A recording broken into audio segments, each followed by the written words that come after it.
Impending doom.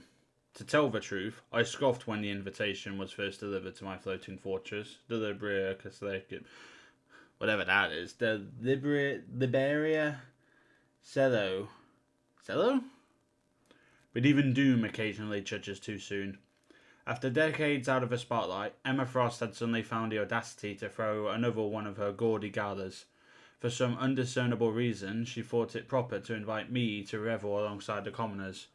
I momentarily considered wiping her pathetic little mutant island from the face of the globe for such an insult.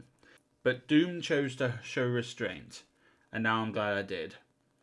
Soon after Frost initially extended her offer, I was performing a scientific experiment designed to tap into the time-bending power of the chrononium crystals.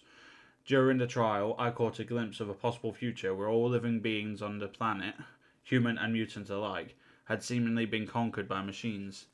Countless lives had been lost in the brutal battle that unfolded, and those that remained had been converted into nightmarish fusions of technological and organic matter.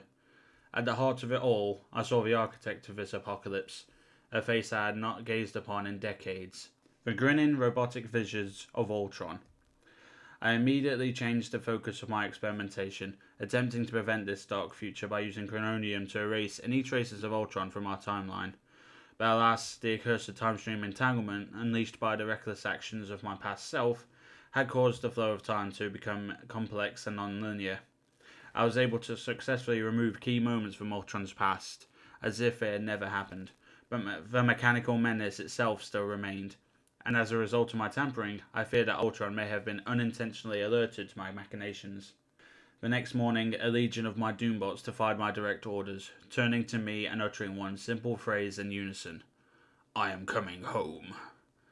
Naturally, I destroyed them all instantly, but Ultron's message had been received, loud and clear. And while I could not be certain that its targets were set on me, Doom takes no risks when it comes to personal safety.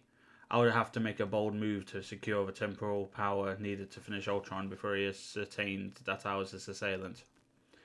That is when my brilliant mind drifted back to Krakoa, home of the mutants and site of their approach in Hellfire Gala. I was well aware that the entire nation had materialized here in my era, torn from an earlier place and time, not so long ago. Every living cell of the island must have been bathed in chrono energy, the very kind needed to complete my work. And so, despite my initial misgivings, I realized that the time had come to make my presence known.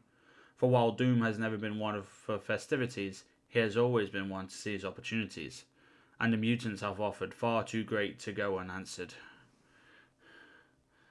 So, yeah, that's the gallery card. Turns out the reason Ultron is attacking Krakoa is because of Doom. Cheers, mate.